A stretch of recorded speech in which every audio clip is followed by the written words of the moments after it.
Okay. Good afternoon to all of you.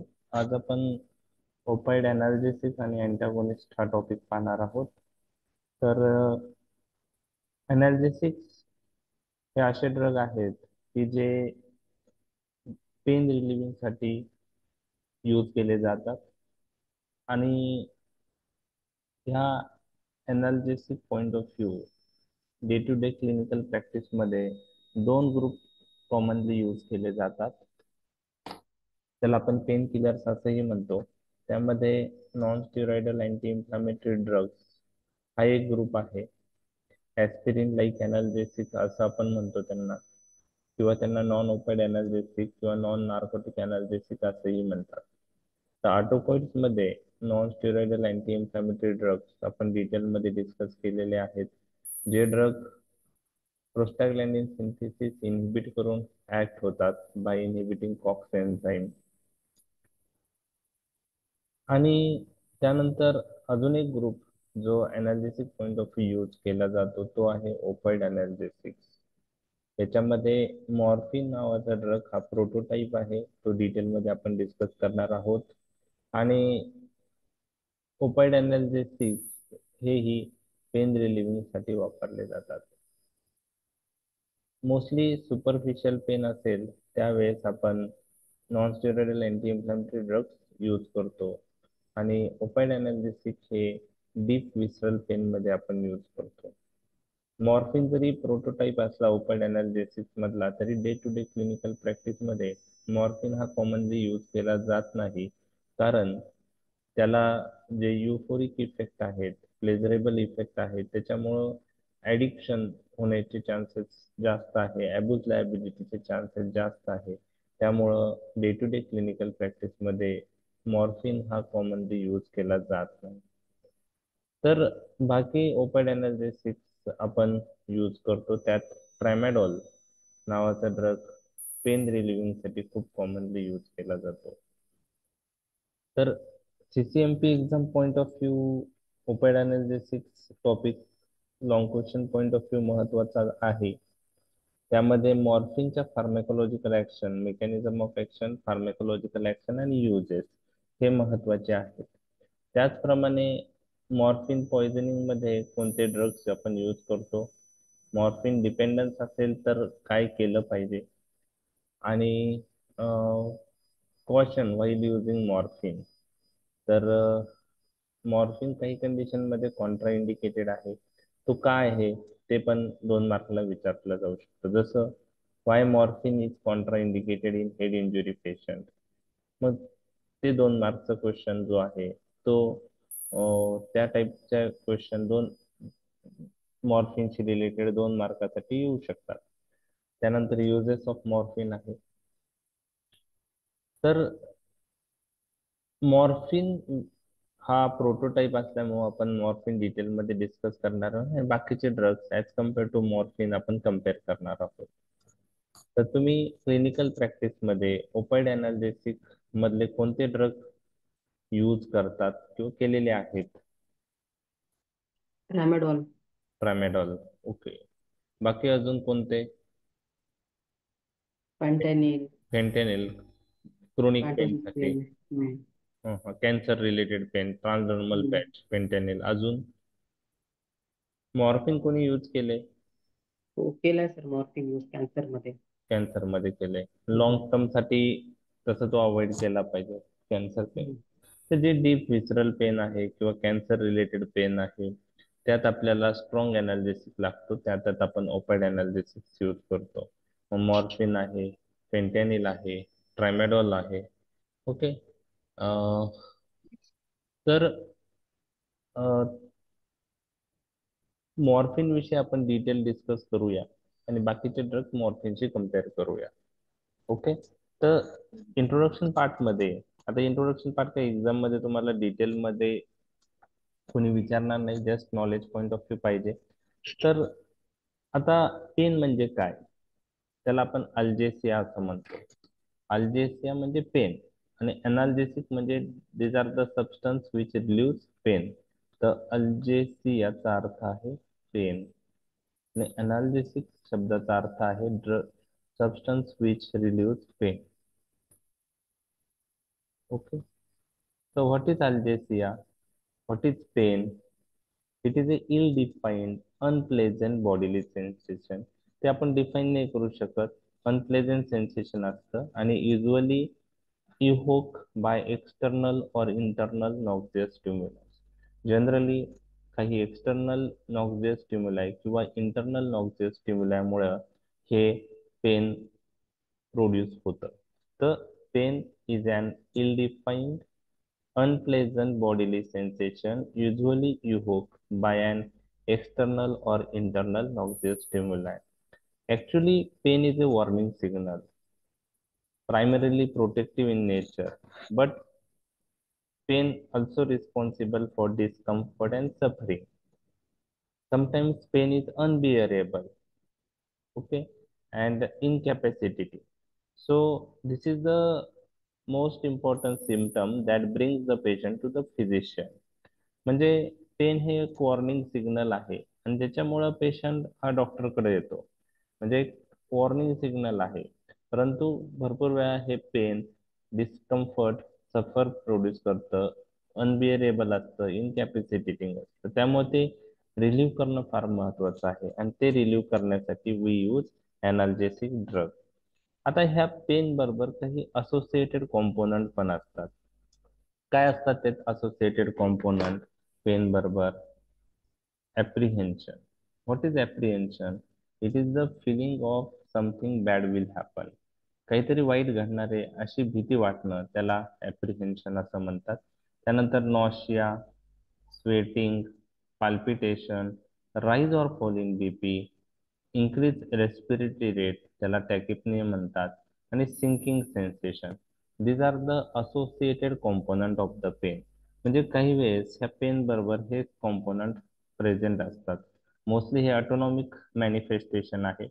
Okay, nausea, sweating, palpitation, rise or fall in BP, tachypnoea, apprehension, nausea, sinking sensation. तर associated components of the pain मध्ये काय काय points आहेत हे आपण पाहिलेलं आहे. ओके, तर नेक्स्ट पार्ट, एक मिनिट.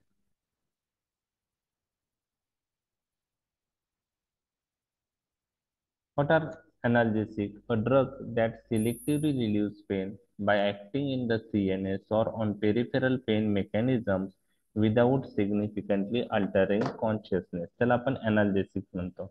म्हणजे analgesic हे असा ड्रग आहे, हा सिलेक्टिव्हली काय रिलीव्ह करतो? Pen. Analgesics are pain relieving drugs. They act in the brain, so they have CNS action, or they act on peripheral pain mechanism.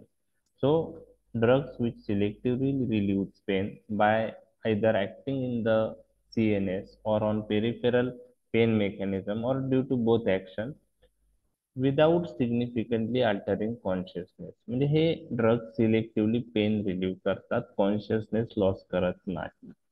याच्या विरुद्ध जनरल अनेस्थेटिक एजंट जे आहे ते कॉन्शियसनेसही लॉस करतात आणि काही जनरल अनेस्थेटिक एजंट पेनही कमी करतात. त्यांना आपण अनाल्जेसिक म्हणत नाही. अनाल्जेसिक हे सिलेक्टिव्हली पेन रिलीव्ह करतात विदाऊट अल्टरिंग कॉन्शियसनेस. आणि कसे रिलीव्ह करतात? एक तर सीएनएस ऍक्शन असेल त्यांना, किंवा पेरिफेरल ऍक्शन असेल, किंवा दोन्ही ऍक्शन असेल.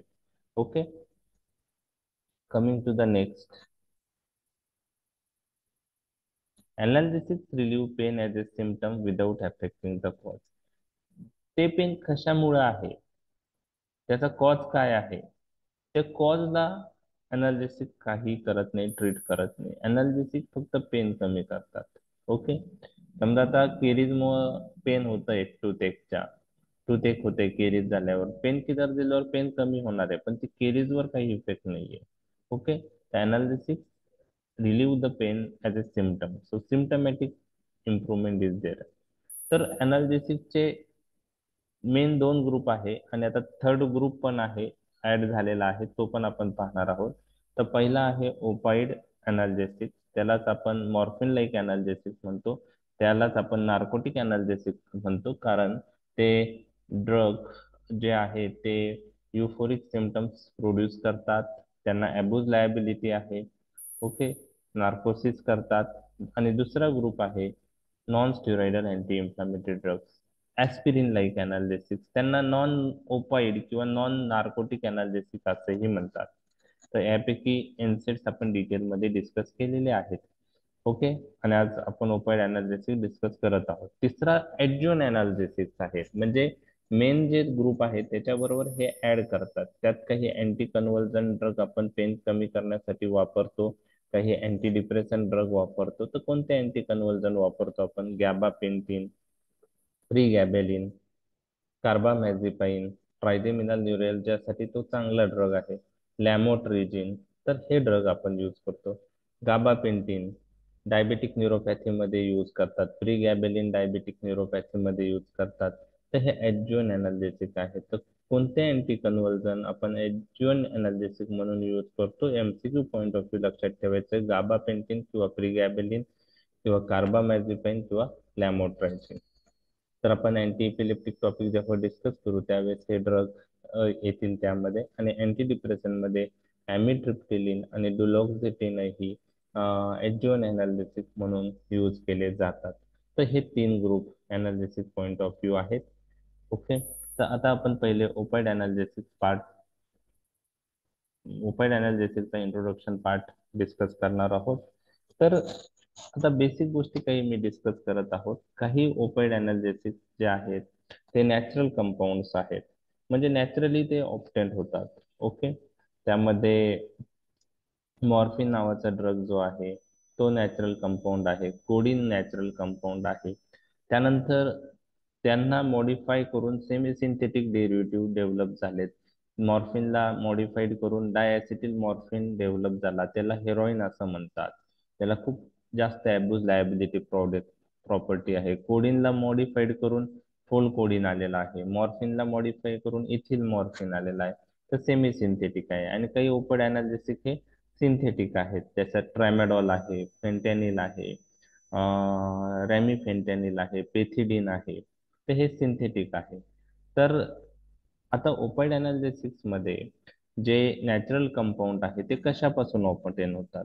तर ते पॉपी सीड्स आहेत त्याच्या कॅप्सूल पासून ऑप्टेन होतात.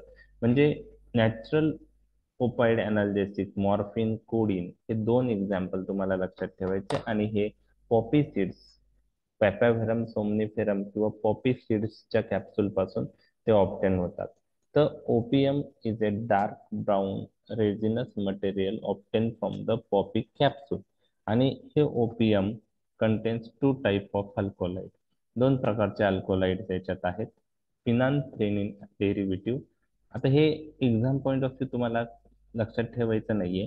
क्लासिफिकेशन आपण डायरेक्ट जेव्हा डिस्कस करू ते क्लासिफिकेशन लक्षात ठेवायचे. फक्त ओपियम किंवा मॉर्फिन कोडिन जे आहे ते आपण पॉपी सीड्स पासून ऑप्टेन करतो, पॉपी कॅप्सूल पासून ऑप्टेन करतो, त्यालाच पॅपॅवर सोमनिफेरम म्हणतात. It is a plant derive drug असं आपण म्हणू शकतो. म्हणजे ही एक एमसीक्यू पॉइंट ऑफ व्ह्यू आहे. ओके, मॉर्फिन आणि कोडिन. तर त्या हे जे अनालिसिस आपण यूज करतो मॉर्फिन कोडिन ते तर पाहिलेच आपण. तर ऍक्च्युली त्या पॉपी कॅप्सूल मध्ये जे ओपीएम असतं त्या ओपीएम मध्ये कोणकोणते अल्कोलाइड्स असतात? त्यात फिनान्थ्रेनिन डेरिव्हेटिव्ह मध्ये मॉर्फिन असतो, कोडिन असतं, थिबेन असतं. त्यानंतर बेन्झो आयसोक्विनोलिन डेरिव्हेटिव्ह मध्ये पॅपॅव्हेरिन आहे, नॉस्कॅपिन आहे. तर थिबेन, पॅपॅव्हेरिन, नॉस्कॅपिन ते नॉन एनर्जेटिक आहे आणि मॉर्फिन आणि कोडिनला एनर्जेटिक प्रॉपर्टी आहे. तर थोडक्यात फक्त एक लक्षात ठेवा, natural alkaloid morphine and codeine obtained from poppy capsule किंवा पॉपॅव्हरम सोमनिफेरम सीड्स. इतकं एक पॉइंट लक्षात ठेवायचा, बाकी ह्या स्लाइड मधलं काहीही लक्षात ठेवायचं नाही. मेकॅनिझम ऑफ ऍक्शन, जे ओपाइड अनाल्जेसिक्स आहे हे ओपाइड रिसेप्टर थ्रू ऍक्ट होतात. They are agonistic on opioid receptor. आपल्या शरीरामध्ये ओपाइड रिसेप्टर्स आहे, बरोबर आहे. त्या ओपाइड रिसेप्टरवर हे ड्रग ऍज ए अगोनिस्ट म्हणून कार्य करतात. हे फार महत्वाचं, अगोनिस्ट. ओके, म्हणजे त्या रिसेप्टरला जाऊन ते बाइंड होऊन ते ऍक्ट ऍज ए अगोनिस्ट. त्यात म्यू आहे, कॅपा आहे आणि डेल्टा रिसेप्टर आहे. तर ओपोइड रिसेप्टरचे जर सब टाईप तुम्हाला विचारले तर mu kappa delta and on this receptor opioid analgesic produce agonistic effect.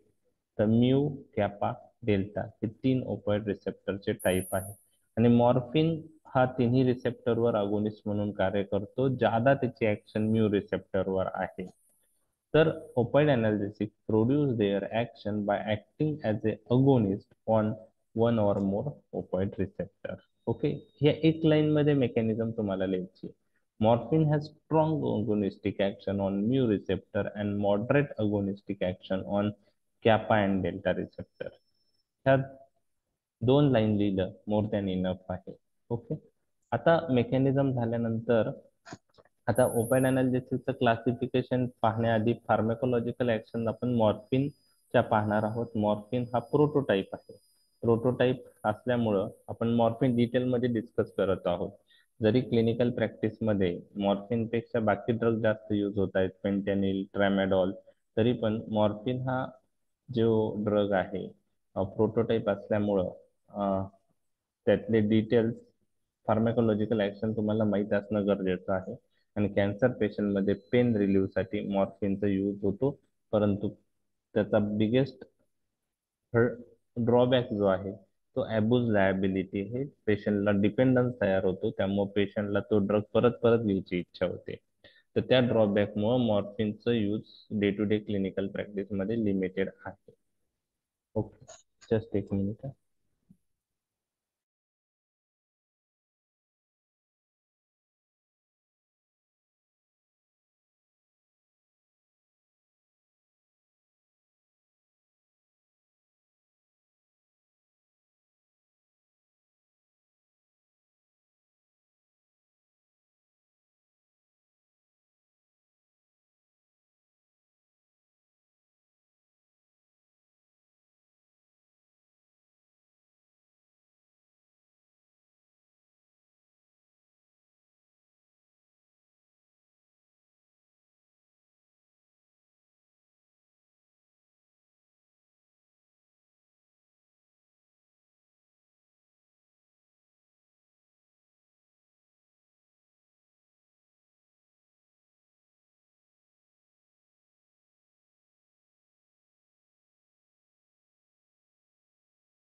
तुम्ही सर आज म्हणूच शकत.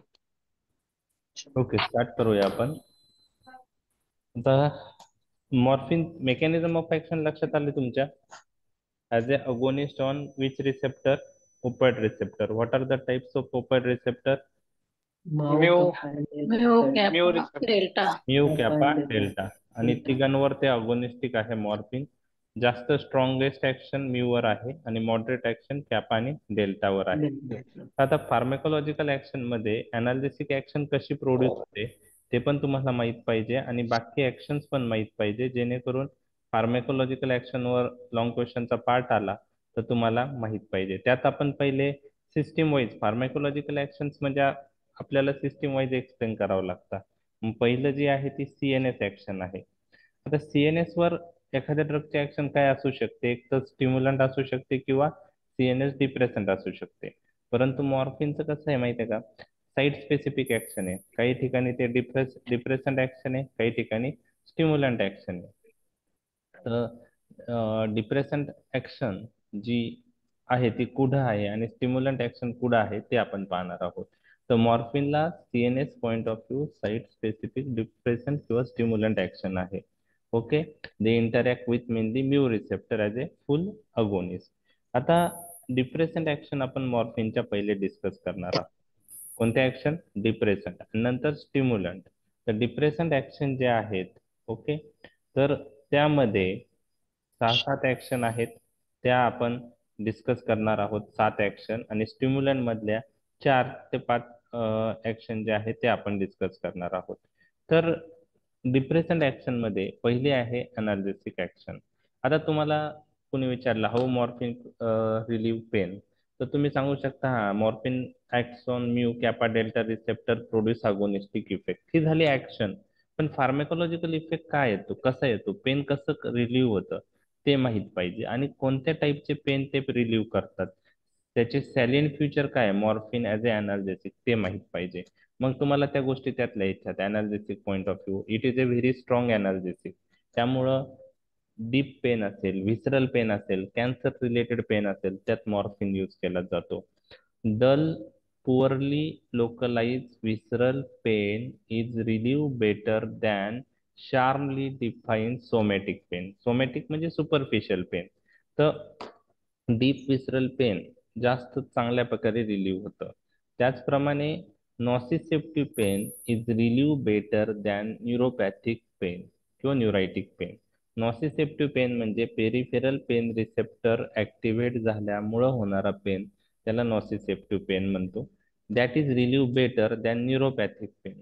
न्यूरोपॅथिक म्हणजे स्पायनल कॉर्डची रिलेटेड वगैरे काही प्रॉब्लेम असेल नर्वची, तर त्यामुळे जे पेन होतं त्याला न्यूरोपॅथिक पेन म्हणतो किंवा न्यूरायटिक. तर नॉसिसेप्टिव्ह पेन जास्त चांगल्या प्रकारे रिलीव्ह होतं. Dull poorly localise visceral pain चांगल्या प्रकारे रिलीव्ह होतं. आणि associated component of the pain also dampen किंवा इम्प्रूव्ह म्हणू शकतो. म्हणजे जे असोसिएटेड कॉम्पोनंट असते पेनचे, जसं फिअर, काहीतरी वाईट घडणार आहे म्हणजे त्याला ऍप्रिहेन्शन, ऑटोनॉमिक इफेक्ट्स मध्ये फॉल इन बीपी किंवा राईज इन बीपी, ओके, त्यानंतर टॅकिपनिया, स्वेटिंग, पाल्पिटेशन, हे असोसिएटेड कॉम्पोनंट पण इम्प्रूव्ह होतात. एनसेडने असोसिएटेड कॉम्पोनंट इम्प्रूव्ह होत नाही प्रत्येक ठिकाणी. ओपाइड analgesics also suppresses both perception of pain and its emotional component. म्हणजे फिअर, एन्झायटी, डिस्ट्रेस, सफरिंग पण इम्प्रूव्ह होते. तर हे सॅलियंट फ्युचर आहे. स्ट्रॉंग एनाल्जेसिक आहे, डीप विसरल पेन साठी चांगला आहे, नॉसिसेप्टिव्ह पेन चांगल्या प्रकारे रिलीव्ह होतं, आणि असोसिएटेड कॉम्पोनंट जे पेनचे आहेत ते पण इम्प्रूव्ह होतात. आता मॉर्फिनची ऍक्शन जी आहे, मेकॅनिझम, पेन कसं रिलीव्ह करतं, तर स्पायनल कॉम्पोनंट आणि सुप्रा स्पायनल कॉम्पोनंट असे 2 कॉम्पोनंट दिले. आता हा थोडा पार्ट डिफिकल्ट आहे अंडरस्टँडिंग साठी आणि लक्षात ठेवण्यासाठी. म्हणजे त्याला स्पायनल लेव्हलला ऍक्शन आहे आणि सुप्रा स्पायनल म्हणजे ब्रेन मध्ये पण ऍक्शन आहे. तर स्पायनल लेव्हलला काय ऍक्शन आहे ते आपण पाहणार आहोत. ओके, तर आता हा पेन पाथवे त्या डिटेलमध्ये आपल्याला जायचं नाहीये. तर हे पेरिफेरल म्हणजे ए डेल्टा आणि सी फायबर हे पेन फायबर आहे, फिजिओलॉजी मधला पार्ट आहे. आणि हे जे आहे हा स्पायनल कॉर्ड आहे. स्पायनल कॉर्ड मध्ये 2 हॉर्न असतात पाठीमाग, त्याला डॉर्सल हॉर्न म्हणतात. ओके, हा डॉर्सल हॉर्न हा, आणि पुढे जो असतो ते हे 2 हे वेंट्रल. ओके, तर स्पायनल कॉर्ड रिलेटेड काय ऍक्शन आहे आणि ब्रेन मध्ये म्हणजे ब्रेन मध्ये त्याची काय ऍक्शन आहे हे आपण पाहणार आहोत. म्हणजे स्पायनल कॉम्पोनंट आहे पेन रिलीव्ह होण्यासाठी आणि सुप्रा स्पायनल आहे. तर पेन रिलीव्ह होण्यासाठी, ओके, पेन रिलीव्ह होण्यासाठी स्पायनल कॉम्पोनंट काय आहे आणि सुप्रा स्पायनल कॉम्पोनंट काय आहे ते आपण पाहणार आहोत. त्यासाठी पेन पाथवे तुम्हाला माहित असणं गरजेचं आहे. ओके, हा स्पायनोथॅलॅमिक ट्रॅक्ट आहे. तर सिग्नल पेरिफेरल साईट कडून ब्रेन कडे कसे जातात, तर हे पेरिफेरल रिसेप्टर जेव्हा ऍक्टिव्हेट होतात तेव्हा ब्रेनकडे सिग्नल जातात, तर ते प्रायमरी ऍफरंट न्यूरॉन कडून जातात. तर हा प्रायमरी ऍफरंट न्यूरॉन आहे. काय आहे? Primary ऍफरंट neuron. ओके, आता हे प्रायमरी ऍफरंट न्यूरॉन काय करतात, डॉर्सल हॉर्न मध्ये एक्साइटरी न्यूरोट्रान्समीटर रिलीज करतात.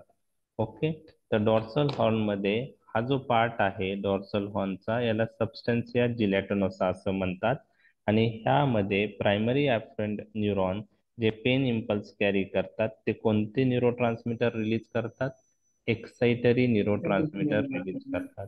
तर ह्या प्रायमरी ऍफ्रंट न्यूरॉन मधून एक्साइटरी न्यूरोट्रान्समीटर इथं रिलीज होतात. त्यामध्ये ग्लुटामेट आहे, सबस्टन्स पी आहे, आणि हे एक्साइटरी न्यूरोट्रान्समीटर पोस्ट सिनॅप्टिक, म्हणजे हा इथं सिनॅप्स आहे, हा एक नर्व फायबर आहे आणि हा एक आहे, हे दोघं जिथं जॉईंट होतात त्याला सिनॅप्स म्हणतो आपण. तर प्रायमरी ऍफ्रंट न्यूरॉन मधून जे न्यूरोट्रान्समीटर रिलीज होतात ते पोस्ट सिनॅप्टिक रिसेप्टरवर ऍक्ट होतात. म्हणजे त्यात ग्लुटामेट रिसेप्टर किंवा सबस्टन्स पी रिसेप्टर आणि पोस्ट सिनॅप्टिक रिसेप्टरवर ऍक्ट होऊन हे सिग्नल्स ब्रेनकडे पाठवले जातात. तर हा पार्ट फार महत्वाचा आहे. डॉर्सल हॉर्न मध्ये सबस्टेन्सिया जिलेटनोसा, डॉर्सल हॉर्न सबस्टेन्सिया जिलेटोनोसा, तिथं प्रायमरी ऍफ्रंट न्यूरॉन कोणते इम्पल्स रिलीज करतात? एक्साइटरी, सबस्टन्स पी आणि एक ग्लुटामेट, आणि ते पोस्ट सिनॅप्टिक न्यूरॉनला ऍक्टिव्हेट करतात आणि सिग्नल्स कुठे जातात? मग ब्रेनकडे जातात. आणि ब्रेनमध्ये वेगवेगळ्या पार्टमध्ये interpretation of the pain impulse होतं. म्हणजे पेनची सिव्हिरिटी काय आहे, प्रोसेसिंग होते ब्रेनमध्ये. Okay, medulla, periaqueductal grey matter, limbic system, cortical area, यामध्ये त्याची प्रोसेसिंग होती, इंटरप्रिटेशन होतं, आणि मग ते त्याच्यावरून पेन किती सिव्हिअर आहे ते ब्रेन डिसाईड करतं. आणि मग एक म्हणजे ते परसिप्शन जे आहे पेनचं किती सिव्हिअर आहे ते ह्या इंटरप्रिटेशन मध्ये कळून येतं. म्हणजे ब्रेनमध्ये वेगवेगळे ब्रेनचे पार्ट आहेत, medulla, periaqueductal grey matter, limbic system, cortical area. ह्या ब्रेनचे पार्ट ह्या पेनचं प्रोसेसिंग आणि इंटरप्रिटेशन मध्ये कार्य करतात. जे इम्पल्स आलेले आहेत ते त्यावर प्रोसेस करायचं, इंटरप्रिटेशन देण्याचं काम हे पार्ट करतात. ओके, आता मॉर्फिन काय करतो? मॉर्फिन स्पायनल लेवलला ऍक्ट होतो आणि सुप्रास्पायनल लेवलला ऍक्ट होतो. तर morphine spinal level la acts on the dorsal horn at substantia gelatinosa by inhibiting the release of excitatory neurotransmitter. तर ह्या प्रायमरी ऍफ्रंट न्यूरॉन वर ओपॉइड रिसेप्टर्स असतात. हे जे प्रायमरी ऍफ्रंट न्यूरॉन आहे याच्यावर ओपॉइड रिसेप्टर असतात. मॉर्फिन तिथं बाइंड होतो आणि ह्या प्रायमरी ऍफ्रंट न्यूरॉन मधून कसलं रिलीज इनिबिट करतो? एक्साइटरी सबस्टन्स न्यूरोट्रान्समीटर. मग ते डॉर्सल हॉर्न मध्ये सबस्टेन्सिया जिलेटोनसा मध्ये हे एक्साइटरी न्यूरोट्रान्समीटर रिलीज होणार नाही. आणि ते रिलीज झाले नाही तर पोस्ट सिनॅप्टिक न्यूरॉन जे आहे डॉर्सल हॉर्नचे ते ऍक्टिव्हेट होईल का? नाही. म्हणजे सिग्नल्स तिथंच ब्लॉक होतील, ब्रेनकडे जातील का सिग्नल्स? हा झाला स्पायनल कॉम्पोनंट. हा झाला स्पायनल कॉम्पोनंट. म्हणजे डॉर्सल हॉर्न मध्ये सबस्टेन्सिया जिलेटोनसा मध्ये opioid analgesic inhibit release of excitatory neurotransmitter from primary afferent neuron. इतकं लिहिलं मोर दॅन सफिशियंट आहे. सुप्रास्पायनल कॉम्पोनंट काय? Morphine alter the processing and interpretation of pain impulses at various sites in the brain. त्याला सुप्रास्पायनल sites असं म्हणतात. कोणत्या आहेत त्या सुप्रास्पायनल साइट? आपण ऑलरेडी डिस्कस केल्या, 4 site: मिडुला, limbic system, cortical area, periaqueductal gray matter. So morphine in the brain interfere with interpretation of pain impulses by acting at various sites like cortical area, limbic system, periaqueductal gray matter and medulla. ह्या 4 साईटवर तिथं ते act होतं. तर ही सुप्रास्पायनल site झाली. कोणती site झाली? सुप्रास्पायनल. तर सुप्रास्पायनल मध्ये तुम्ही सिंगल एका लाईनीत लिहू शकतात, interpretation of pain is interfered. बाकी साईट लक्षात नाही राहिल्या तरी चालेल. Supraspinal interpretation and processing of the pain impulses is affected. तरी पण तुम्हाला मार्क्स भेटून जातील. ओके, त्यानंतर अजून एक सुप्रास्पायनल कॉम्पोनंट आहे जो ऍक्शन साठी महत्वाचा आहे. मॉर्फिन काय करतं? ब्रेन मधून आता हे जो पाथवे आहे हा पेरिफेरल साइड कडून ब्रेन कडे जातो, त्याला आपण काय म्हणतो? Ascending pathway. आणि दुसरा ब्रेन कडून खाली येणारा पाथवे असतो त्याला काय म्हणतो आपण? डिसेंडिंग. हा, तर डिसेंडिंग पाथवे मध्ये काय करतो? Morphine augments release of inhibitory neurotransmitter at substantia gelatinosa. जो डिसेंडिंग पाथवे येत आहे ब्रेन कडून स्पायनल कॉर्ड कडं, डॉर्सल हॉर्न कडं, ते मॉर्फिन काय करतो, ह्या descending pathway through substantia gelatinosa मध्ये कोणते इम्पल्स वाढवतो? Inhibitory impulse. आणि हे इनहिबिटरी इम्पल्स स्पायनल कॉर्डला रिलीज झाले तर तिथलं ट्रान्समिशन ऑफ पेन जे आहे, पेन इम्पल्स ते ब्लॉक होतात. तर bye augmenting inhibitory impulses through descending pathway of to the spinal cord, morphine blocks transmission of pain impulses to the brain. म्हणजे डिसेंडिंग पाथवे मधून इनहिबिटरी इम्पल्सेस रिलीज कुठं वाढवतो morphine? Descending pathway, सबस्टन्सिया जिलेटनस किंवा dorsal horn, सबस्टन्सिया जिलेटनस किंवा dorsal. मग इथं inhibitory impulses release झाले तर हे पेन ट्रान्समिशन काय करतील? ब्लॉक करतील. लक्षात आलं? तर हा अजून एक सुप्रास्पायनल कॉम्पोनंट आहे. ब्रेन मधून स्पायनल कॉर्ड कडे येणाऱ्या descending pathway through inhibitory impulse ते वाढवतात. आता तेच पुढच्या स्लाइड मध्ये मी मेन्शन केलेलं आहे, पहा. हा झाला पहिला spinal component. Okay. inhibit release of excitatory transmitter from primary afferent impulse carrying pain impulses. Okay. Primary afferent neuron मधून एक्साइटरी ट्रान्समिटरचं रिलीज इनहिबिट करतात. आणि सुप्रास्पायनल मध्ये काय आहे? Processing and interpretation of pain impulses at various supraspinal sites is interfered. Okay. मग medulla, periaqueductal grey matter, limbic system आणि cortical. आणि it augments inhibitory impulses through descending pathway to the spinal cord which act in substantia gelatinosa. Descending pathway through inhibitory impulse ते वाढवतात. तर हे spinal आणि सुप्रास्पायनल component झाले. लक्षात आले हे? तसे ही ऍक्शन लक्षात आली, स्पायनल सुप्रास्पायनल. ओके. हा. हो सर. आता एक ऍडिशनल ऍक्शन जी आहे ते पेरिफेरल ऍक्शन म्हणतो आपण त्याला. Peripheral action of opioids on small primary afferent terminal in skin और deeper tissue attenuating their sensitisation following tissue injury. जे प्रायमरी अफरंट न्यूरॉन आहे त्यांचं सेन्सिटायझेशन ते ॲट्युनेट करतात. म्हणजे इंजुरी झालेली आहे आणि मग प्रायमरी अफरंट न्यूरॉन ऍक्टिव्हेट होणार.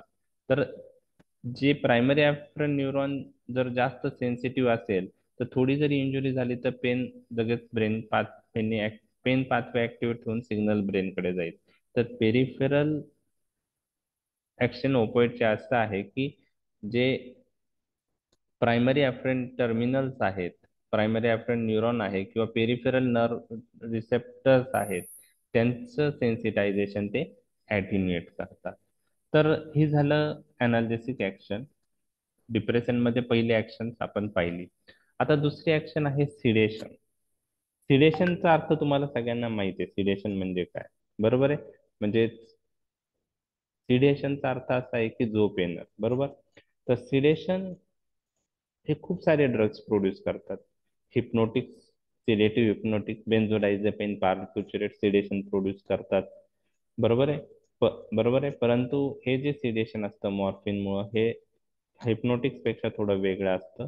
त्यामध्ये drowsiness, mental dullness, indifference to the surrounding as well as to own body occurs. काय काय गोष्टी घडतात बघा. ड्राउझीनेस होतं, ओके. मेंटल डलनेस येतो. इनडिफरन्स टू द सराउंडिंग, आजूबाजूला काय चाललंय ते लक्षात येत नाही. इनडिफरन्स टू ओन बॉडी, बॉडी मध्ये काय चाललंय कधी कधी ते पण लक्षात येत नाही. Without motor incoordination, without ataxia, without apparent excitement. म्हणजे सिडेशन जे प्रोड्यूस होतं त्यामध्ये काय काय गोष्टी घडून येतात ते सांगितलेलं आहे. ड्राउझीनेस, ओके. ओके. ड्राउझीनेस, ड्राउझीनेसचा अर्थ माहिती आहे ना तुम्हाला? गुंगी, झोपल्यासारखं होणं. तंद्री आल्यासारखं म्हणतो, ओके. झोपेची गुंगी जे येते त्याला ड्राउझिनेस. आता हे वर्ड जे आहे म्हणजे थोडं गुंगी आणण्यासारखं किंवा चक्कर येण्यासारखं आपण असं म्हणू शकतो. ओके, सुस्ती आल्यासारखं ते ड्रग घेतल्यानंतर ते एक होतं. मेंटल डलनेस, पेशंट थोडा डल होतो, त्याला विचारलं तरी तो आन्सर व्यवस्थित प्रॉम्प्टली करत नाही, mental dullness. Indifference to the surrounding, आजूबाजूला काय चाललंय समजत नाही.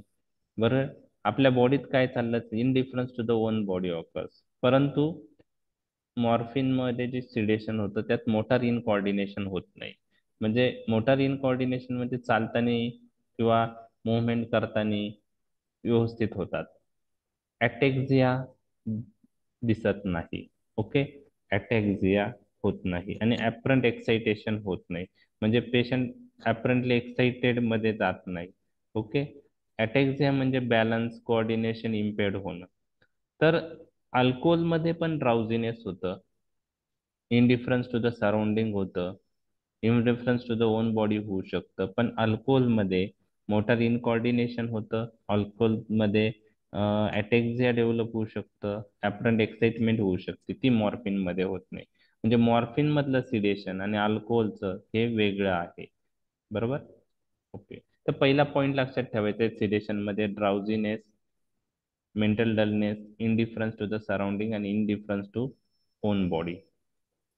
आणि हायर डोसेसला झोप पण येते किंवा पेशंट कोमात पण जाऊ शकतो. मॉर्फिनला अँटी कन्व्हल्जन ऍक्शन नाही, परंतु मॉर्फिन फिट प्रेसिपिटेट करू शकतो. म्हणजे जी थ्रेशोल्ड आहे कन्व्हल्जनची ते कमी करतात. मॉर्फिनचा एक साइड इफेक्ट आहे. Okay, precipitation of fit. त्यानंतरचे जे ऍक्शन आहे मूड आणि सब्जेक्टिव्ह इफेक्ट. तर आपण दोन ऍक्शन पाहिल्यात, एक अनाल्जेसिक इफेक्ट पाहिलाय, दुसरा कोणता इफेक्ट पाहिला आपण, सिडेशन. ओके, त्यानंतर आता तिसरं जे आहे ते मूड आणि सब्जेक्टिव्ह इफेक्ट. आता जे इफेक्ट मी डिस्कस करणार आहे ते पहा, काय काय इफेक्ट्स आहे.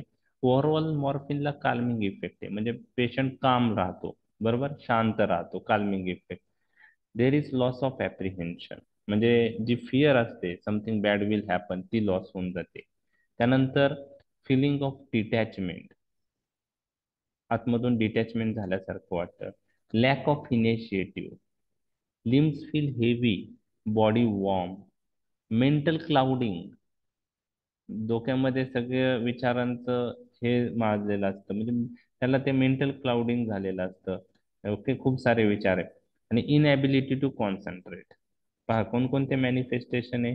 लॉस ऑफ एप्रिहेन्शन, म्हणजे जी भीती आहे काहीतरी वाईट होईल ती लॉस होते, म्हणजे हे तसं चांगलं गोष्ट आहे.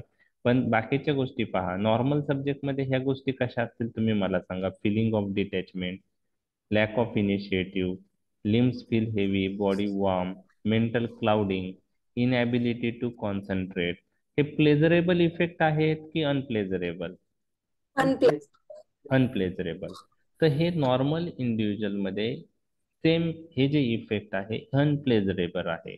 परंतु ज्या पेशंट मध्ये पेन आहे, ओके, म्हणजे हे अनप्लेजरेबल आहे ना इफेक्ट. नॉर्मल इंडिव्हिज्युअल मध्ये हे अनप्लेजरेबल इफेक्ट आहे. परंतु ज्या पेशंट मध्ये एन्झायटी असते, ज्या पेशंट मध्ये पेन असतं किंवा ज्या पेशंट ऍडिक्टेड असतात, ऍडिक्टेड, ओके, सेम इफेक्ट त्या पेशंट मध्ये प्लेजरेबल असतात. म्हणजे हेच इफेक्ट पेशंटला प्लेझर देतात. म्हणून काही पेशंटला ऍडिक्शन डेव्हलप होतं. बरोबर आहे. म्हणजे त्यामुळं त्यांना सब्जेक्टिव्ह इफेक्ट म्हणलेला आहे. नॉर्मल इंडिव्हिज्युअल मध्ये हे अनप्लेजरेबल आहेत, परंतु पेन, फिअर किंवा ऍप्रिहेन्शन किंवा ऍडिक्टेड पेशंट मध्ये हे सेम इफेक्ट प्लेजरेबल आहेत. ओके, तर हे मूड आणि सब्जेक्टिव्ह इफेक्ट आहेत, ते तुम्हाला लक्षात ठेवावं लागणार आहे. त्याला काय आता म्हणजे लक्षात ठेवायला लॉजिक नाहीये, हे पाठच करावं लागणार आहे. म्हणजे calming effect, feeling of detachment, lack of initiative, inability to concentrate, mental clouding, limbs feel heavy, body warm. Okay. So in absence of pain or apprehension, these are generally appreciated as unpleasant by normal people. However, patients in pain or anxiety and especially addict perceives these symptoms as a pleasurable floating sensation. आणि त्यामुळं पेशंटला addiction develop होतं. Okay, euphoric effect येतात. Rapid IV injection of morphine by addict gives them kick which is intensely pleasurable. किती effect पाहिले आपण depression मध्ये? 3. Analgesics, sedation, sedative आणि mood mood and and subjective effect. Subjective effect. आता तुम्हाला अजून 4 लक्षात ठेवायचं आहे आणि त्यासाठी निमोनिक आहे एक टीव्ही, RCTV. काय? RCTV. RCTV. तर R for respiratory center, C for curve center, T for temperature regulating center, okay, आणि V for vasomotor center. V for व्हॅगस नाही लक्षात ठेवायचं. V for काय? व्हॅसोमोटर. ओके, T for कोणतं सेंटर आहे? Thermal. Temperature. Temperature. T for cup centre. R for Respiratory. Respiratory centre. हे सगळे centre morphine depression action मुळे सप्रेस करतो. रेस्पिरेटरी सेंटर सप्रेस होतं, कप सेंटर सप्रेस होतं, टेम्परेचर रेग्युलेटिंग सेंटर सप्रेस होतं आणि व्हॅसोमोटर सेंटर पण सप्रेस होतं. RCTV. मग 3 इफेक्ट आधी पाहिले, analgesic effect, sedation, mood and subjective effect plus हे RCTV. म्हणजे टोटल किती डिप्रेशन ऍक्शन पाहिले आपण? 7. रेस्पिरेटरी सेंटर डिप्रेस आहे, कप सेंटर आहे, टेम्परेचर रेग्युलेटिंग सेंटर आहे, व्हॅसोमोटर. आता याच्यामुळं काय होईल? रेस्पिरेटरी सेंटर डिप्रेस झाल्यामुळं काय होईल? रेस्पिरेटरी रेट कमी होईल, टायडल व्हॉल्यूम डिक्रीज होईल. टायडल व्हॉल्यूम म्हणजे एका इन्स्पिरेशन मध्ये किती आपण एअर आत घेतो किंवा एक्सपिरेशन मध्ये किती एअर सोडतो त्याला आपण टायडल व्हॉल्यूम म्हणतो, ते कमी होईल कारण रेस्पिरेशन अफेक्ट झालेला आहे. बरोबर आहे. तर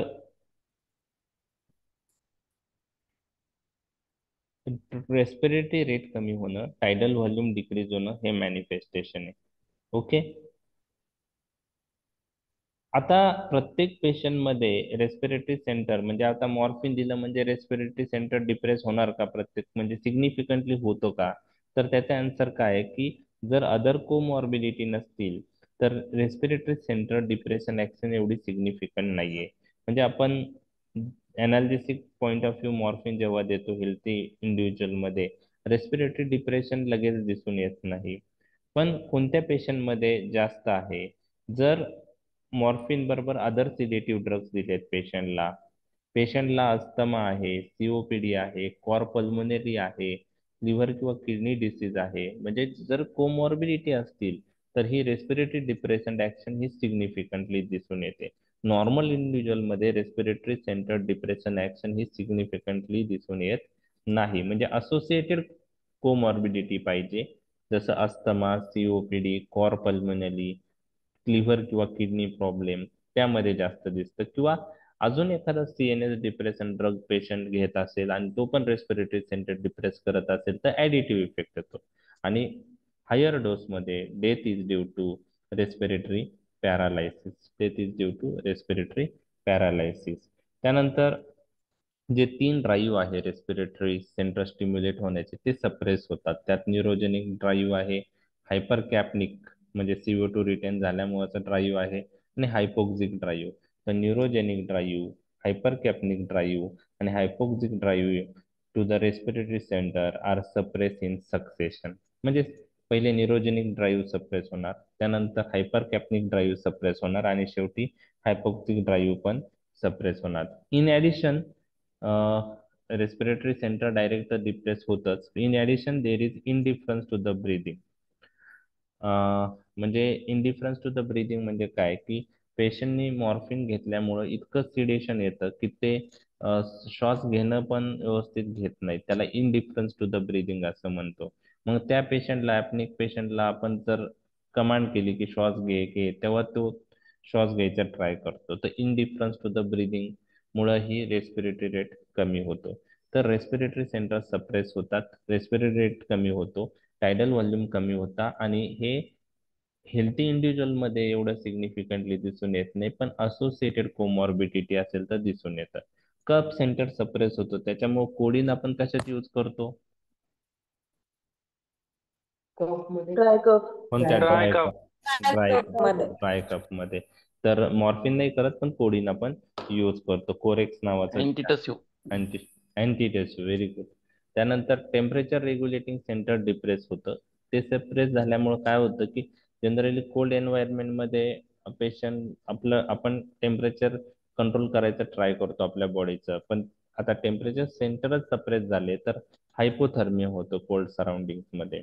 आणि लास्ट आहे व्हॅसोमोटर सेंटर. व्ही फॉर वॅगस नाही, तर व्ही फॉर व्हॅसोमोटर सेंटर. आणि ते सप्रेस झालं तर बीपी काय होणार आहे? फॉल होणार आहे. व्हॅसोमोटर सेंटर बीपी कंट्रोल करतात. म्हणजे आरसीटीव्ही चे ऍक्शन ते डिप्रेस झाल्यावर काय होतात हे तुमच्या लक्षात आले? Respiratory centre, cup centre, temperature regulating centre आणि व्हॅसोमोटर सेंटर. तर आपण 7 डिप्रेसंट ऍक्शन पाहिलेले आहे. किती? 7. आता स्टिम्युलंट ऍक्शन पाहणार आहोत 4. तर पहिली ऍक्शन आहे मॉर्फिन स्टिम्युलेट सीटीझेड. सीटीझेड स्टिम्युलेट झाल्यामुळे काय होईल? नाशिया ओमिटिंग होईल. म्हणजे थेरापेटिक डोसला जर मॉर्फिन दिला, थेरापेटिक डोसला जर मॉर्फिन दिला तर नॉशिया ओमिटिंग होणार आहे. बरोबर? क्लिअर? त्यानंतर आता अजून एक लक्षात ठेवायचं आहे की जर मॉर्फिन हायर डोसला दिला, टॉक्सिक डोसला, मॉर्फिन पॉइझनिंग मध्ये, तर मॉर्फिन सीटीझेड स्टिम्युलेट करतं ते तर आहे, परंतु at high dose morphine suppress और depress we can say vomiting centre directly. Morphine काय सप्रेस करतं? Vomiting centre. मग हायर डोसला, ओके, हायर डोसला दिल्यामुळं मॉर्फिन ओमिटिंग सेंटर सप्रेस करतात. आता एखाद्या ड्रगची पॉइझनिंग झाली तर आपण काय करतो? अनऍब्सॉर्ब ड्रग बाहेर काढण्यासाठी गॅस्ट्रिक लवच गॅस्ट्रिक लवज करतो. आपण इमेटिक्स देतो. बरोबर आहे? इमेटिक्स देतो. सॉल्ट अँड वॉटर देतो ना, NaCl. बरोबर, ते पिल्याने उलटी होती. तर मॉर्फिन पॉइझनिंग मध्ये इमेटिक्स देऊन फायदा होत नाही, कारण मॉर्फिन पॉइझनिंग मध्ये ओमिटिंग सेंटर काय झालेले असतात? सप्रेस झालेले असतात हायर डोसला. म्हणून emetics are not effective in morphine poisoning. So emetics should not be try in morphine poisoning. म्हणजे थेरापेटिक डोसला नॉशिया ओमिटिंग होतंय, पण टॉक्सिक डोसला ओमिटिंग सेंटर सप्रेस होतात. नेक्स्ट आहे morphine stimulate Edinger Westphal nucleus. It is a nucleus of third cranial nerve. Okay, third cranial नर्वचा जो nucleus आहे त्याला ते स्टिम्युलेट करतात. आपण पाहिलं होतं की आपण डोळ्यामध्ये लाईट मारल्यानंतर प्युपिल साईज काय होते? डोळ्यात जर लाईट कॉन्स्ट्रिक्ट होते. कॉन्स्ट्रिक्ट. प्युपिल कमी कॉन्स्ट्रिक्ट. होते, कॉन्स्ट्रिक्ट होतं, प्युपिल कमी होते साईज. कशी होती ती? जेव्हा आपण लाईट मारतो तेव्हा रेटाइनावर तो पडतो आणि ऑप्टिक जो पाथवे तो ऍक्टिव्हेट होतो. रेटाइना, त्यानंतर optic nerve, optic chiasma, optic tract, afferent पाथवेने सिग्नल्स ब्रेन मध्ये जातात आणि इडिंजल वेस्पाल न्यूक्लियस ऍक्टिव्हेट करतात. इडिंजल वेस्पाल न्यूक्लियस ऍक्टिव्हेट झाल्यानंतर काय होतं? इफ्रंट पाथवेने इफ्रंट पाथवेने जे सिग्नल्स येतात ते डोळ्यामध्ये ऍसिटिल कोलिन रिलीज करतात. आणि ऍसिटिल कोलिन M3 रिसेप्टरवर ऍक्ट झाला सर्क्युलर मसलवर, तर सर्क्युलर मसल कॉन्स्ट्रिक्ट करून प्युपिल साईज काय होते? कमी होते. बरोबर आहे? म्हणजे डोळ्यात लाईट मारल्यामुळं ऍफरंट पाथवेने सिग्नल ब्रेन मध्ये गेल्यावर कोणता न्यूक्लियस ऍक्टिव्हेट झालता? इडिंजर वेस्पाल. आणि तो ऍक्टिव्हेट झाल्यानंतर इफरंट पाथवेने ऍसिटिल कोलिन रिलीज झालं डोळ्यामध्ये. मॉर्फिन काय करतो? टॉपिकली जर यूज केला मॉर्फिन तर त्याला काही ऍक्शन नाहीये, कारण तो पेनिट्रेटच होत नाही. पण जेव्हा मॉर्फिन आपण पॅरेंटली किंवा ओरली यूज करतो तर मॉर्फिन मॉर्फिन जो आहे पॅरेंटली जेव्हा आपण यूज करतो तेव्हा morphine इडिंजर Westphal nucleus directly activate करतो. म्हणजे ब्रेन मध्ये जाऊन तो कोणता न्यूक्लियस ऍक्टिव्हेट करतो? इडिंजर वेस्पाल. आणि तो ऍक्टिव्हेट झाला तर इफरंट पाथवेने काय रिलीज होणार आहे? ऍसिटिल्कोलीन प्युपिल साईज काय होईल, कमी होईल. परंतु टॉपिकली जर मॉर्फिन ऍड केलं डोळ्यात तर प्युपिल साईज कमी होत नाही. No miosis occur on topical application of morphine. बरोबर आहे, कारण ही सेंट्रल ऍक्शन आहे मॉर्फिनची, ब्रेन मधली ऍक्शन आहे. त्यासाठी मॉर्फिन आपण टॉपिकली देऊन फायदा नाही. ओके, पॅरेंटली यूज केला, ओके, ओरली यूज केला त्यावेळेस ती ऍक्शन. लक्षात आलं? हो. आता अनदर ऑक्युलर इफेक्ट आहे इंट्रा ऑक्युलर प्रेन्शन. मॉर्फिन कमी करतं, परंतु आपण काय ते यूज करत नाही याच्यासाठी, ग्लाउकोमासाठी. आता ही जी ऍक्शन आहे पिन पॉइंट प्युपिल मिओसिस मुळे, it is a diagnostic point of view महत्वाची आहे. खूप सारे पॉइझनिंग मध्ये प्युपिल डायलेट होतं, पण खूप कमी पॉइझनिंग अशा आहेत ज्यात प्युपिल साईज कमी होते. तर 2 ओ तुम्हाला लक्षात ठेवायचे आहे. एक आहे ओपॉइड अनाल्जेसिक आणि दुसरा कोणता आहे? ऑर्गॅनोफॉस्फेट. तर Edinger Westphal nucleus activate. CTZ activation, Edinger Westphal nucleus activation पाहिलं, आणि तिसरं व्हॅगल सेंटर ऍक्टिव्हेट होतं. व्हॅगल सेंटर ऍक्टिव्हेट झालं, व्हॅगस नर्व स्टिम्युलेट झाली. व्हॅगस पॅरासिम्पॅथेटिक नर्व आहे. मग पॅरासिम्पॅथेटिक नर्व हार्टच्या तिथं कोणतं न्यूरो ट्रान्समीटर रिलीज करेल? Acetylcholine. Acetylcholine. And what is the action of acetylcholine on heart through M2 receptor? Negative. Bradycardia, inhibitory. So bradycardia is the usual response to morphine. Morphine मुळे bradycardia होतं, आणि it is due to stimulation of vagal centre. म्हणजे vagal centre stimulate होतं, पण काय होतं, व्हॅगल centre stimulate झाल्यावर ब्रॅडिकार्डिया होतं. लक्षात आलं? तर ही एक ऍक्शन मॉर्फिनचं. तर मॉर्फिन युजली प्रोड्यूस ब्रॅडिकार्डिया और टॅकिकार्डिया, अँसर इज ब्रॅडिकार्डिया. पण काही पेशंट मध्ये रिफ्लेक्स टॅकिकार्डिया दिसून येतो. ते का दिसून येतो? मॉर्फिनला व्हॅसोडायलेटरी प्रॉपर्टी आहे, आणि व्हॅसोडायलेटेशन झाल्यामुळे ब्लड प्रेशर काय होईल, कमी होईल. व्हॅसोडायलेटेशन झाल्यामुळे बीपी काय होईल, कमी होतो. टीपीआर कमी होईल. बीपी, व्हॅसोडायलेटेशन झालं म्हणजे टीपीआर कमी झाला, बीपी कमी झाला. ज्यावेळेस बीपी कमी होतो तेव्हा सिग्नल्स ब्रेनकडे जातात आणि सिम्पॅथेटिक सिस्टीम ऍक्टिव्हेट होते, ती हार्टवर ऍक्ट होते, आणि त्याच्यामुळे हार्ट रेट काय होतो, वाढतो. रिफ्लेक्स टॅकिकार्डिया असं म्हणतो. कॅल्शियम चॅनल ब्लॉकर रिफ्लेक्स टॅकिकार्डिया करतात. ओके, अँब्लोडिपिन, निफिडिपिन, त्यानंतर नायट्रेट, जीटीएन रिफ्लेक्स टॅकिकार्डिया करतं, कारण ते व्हॅसोडायलेटेशन करणारे ड्रग आहे. मग रिफ्लेक्स टॅकी, मॉर्फिन मुळे पण रिफ्लेक्स टॅकिकार्डिया होऊ शकतो. ब्रॅडिकार्डिया तर डायरेक्ट ऍक्शन आहे, हे तर तुम्हाला माहित आहे. पण काही पेशंट मध्ये रिफ्लेक्स टॅकिकार्डिया दिसू शकतो, आणि तो का दिसतो ते मी डिस्कस केले. चौथी ऍक्शन आहे stimulant.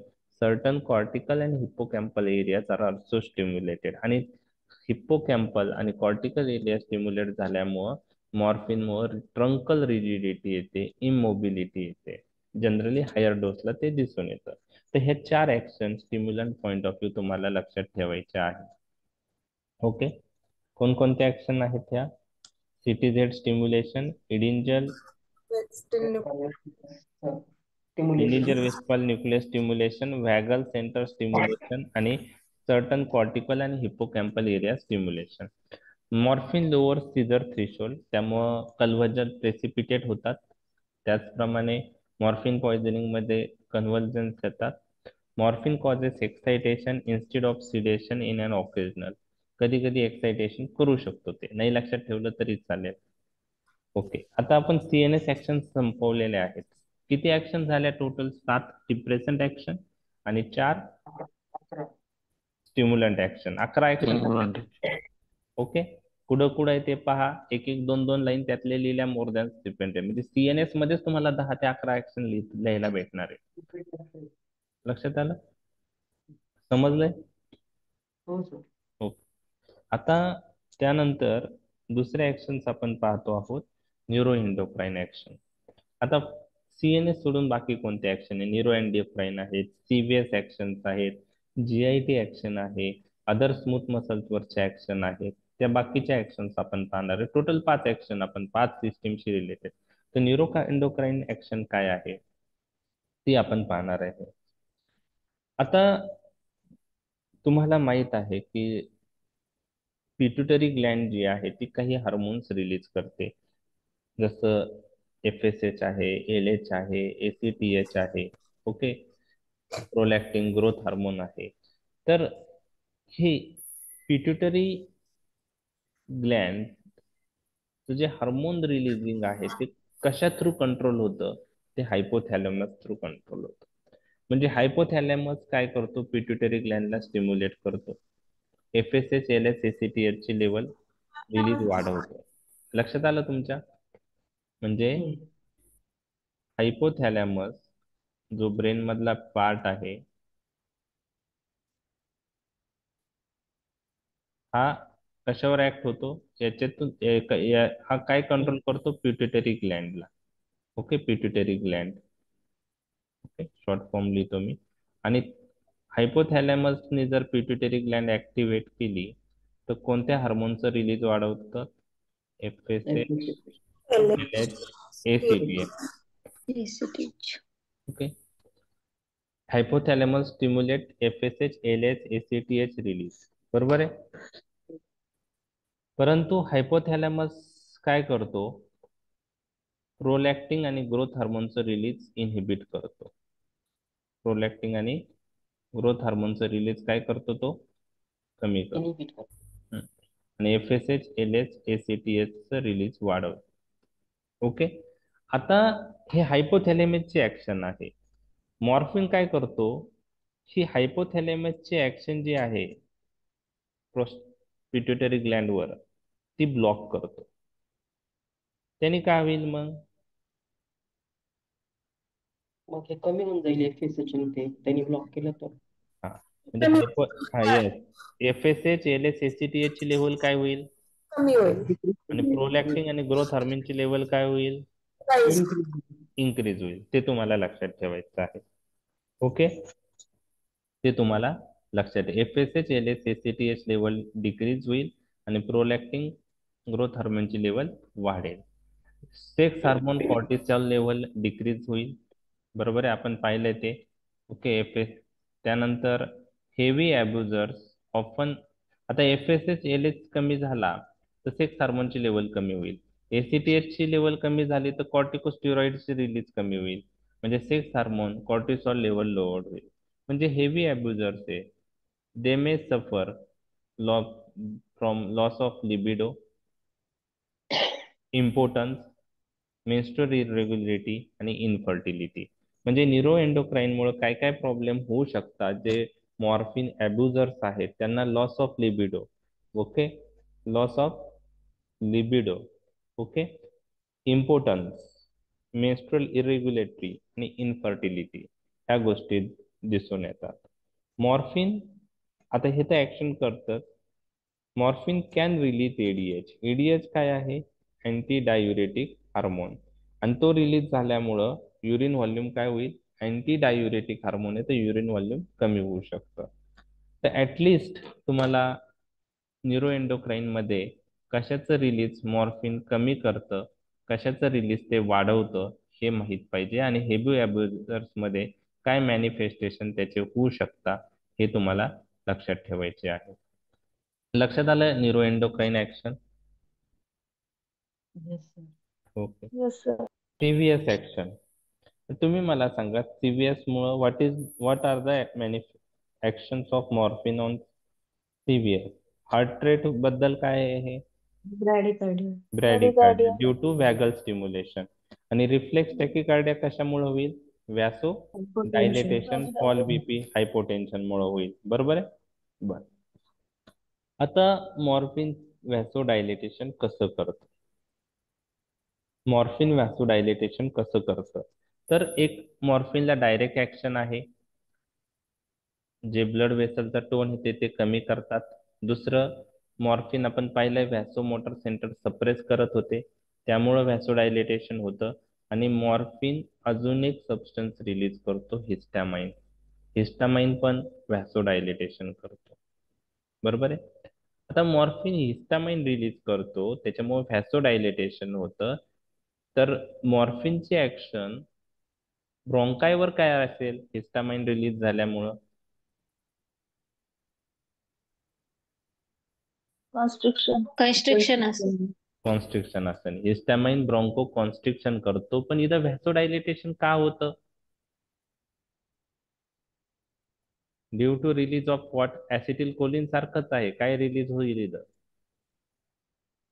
Nitric oxide. Histamine. Nitric oxide कुणी सांगितलं? करेक्ट आन्सर आहे नायट्रिक ऑक्साईड रिलीज करतं. रासने सर, अभ्यास झालाय सरांचा. नाही sir, thank you. Histamine nitric oxide release करतं आणि नायट्रिक ऑक्साईड हे एंडोथेलियम डिराईव्ह रिलॅक्सिंग फॅक्टर आहे. स्मूथ मसल रिलॅक्स करतो तो. वेसल, ब्लड वेसलचे. पण बाकी स्मूथ मसल काय होत आहे? कॉन्स्ट्रिक्ट होत आहे, म्हणून तिथं ब्रॉन्को कॉन्स्ट्रिक्शन आहे. Histamine produce smooth muscle contraction, म्हणून ब्रॉन्को कॉन्स्ट्रिक्शन आहे. पण ब्लड वेसलचं रिलॅक्सेशन तो नायट्रिक ऑक्साईड रिलीज करून करतो. तसंच आहे ऍसिटिल कोलिन ब्रॉन्को कॉन्स्ट्रिक्शन करतं. स्मूथ मसल कॉन्ट्रॅक्शन ऍक्शन आहे ऍसिटिल कोलिनची. पण इंटॅक्ट ब्लड वेसलवर काय ऍक्शन आहे? एंडोथेलियम इंटॅक्ट असेल तर vasodilatation due to release of what? Nitric, EDPRF. EDRF. Okay okay. तर हे एक ऍक्शन आहे वॅसोडायलेटेशन. मॉर्फिन काय करतं? Morphine responsible for shifting of blood from pulmonary to systemic circulation. तर पल्मनरी सर्क्युलेशन मध्ये आता वॅसोडायलेटेशन, सिस्टेमिक सर्क्युलेशन जास्त डायलेट होता, म्हणून जे ब्लड आहे ते पल्मनरी सर्क्युलेशन मधून पुढे शिफ्ट होतं सिस्टेमिक सर्क्युलेशन मध्ये. याचं काही इम्पॉर्टन्स आहे, ज्यावेळेस आपण युजेस डिस्कस करू त्यावेळेस तुम्हाला माहित होईल. त्यानंतर पोस्चरल हायपोटेन्शन फेंटिंग मॉर्फिनमुळे होऊ शकतं. वेनोडायलेटेशन झाल्यामुळं काही पेशंटमध्ये, ऍडिक्टेड पेशंट जे आहे त्यामध्ये होऊ शकतं पोस्चरल हायपोटेन्शन फेंटिंग. आता व्हॅसोडायलेटेशन झालं म्हणजे पोस्चरल हायपोटेन्शनचे चान्सेस आहेत जर व्हेनोडायलेटेशन सिग्निफिकंट असेल. ब्रॅडिकार्डिया व्हॅगल स्टिम्युलेशन मुळे तर होतो, परंतु व्हॅसोडायलेटेशन झाल्यामुळं जर बीपी कमी झाला तर रिफ्लेक्स टॅकिकार्डिया पण होऊ शकतो. आता व्हॅसोडायलेटेशन झाल्यामुळे पेरिफेरल रेजिस्टन्स काय होईल? वाढेल का कमी होईल? व्हॅसोडायलेटेशन झाल्यामुळं कमी होईल. कमी होईल. आणि कमी झाल्यामुळं वर्क ऑफ द हार्ट पण काय होईल? मग कमी होईल. होईल. म्हणजे त्याला अँटी इच्छेमिक प्रॉपर्टी आहे, इम्पार्टिंग अँटी इच्छेमिक प्रॉपर्टी. आता रेस्पिरेटरी सेंटर्स डिप्रेस झाल्यामुळं CO2 रिटेन होतो, आणि CO2 रिटेन झाल्यामुळं इंट्राक्रॅनियल प्रेशर वाढतं. तर मॉर्फिनचे ऍक्शन इंट्राक्रॅनियल टेन्शनवर काय आहे? It increases intracranial tension. तर सीव्हीएस पॉइंट ऑफ व्ह्यू काय ऍक्शन आहे? Fall in BP due to vasodilatation, fainting attack may occur, reflex bradycardia is due to vagal stimulation, आणि reflex tachycardia is due to hypotension. आणि overall work of the heart is decreased.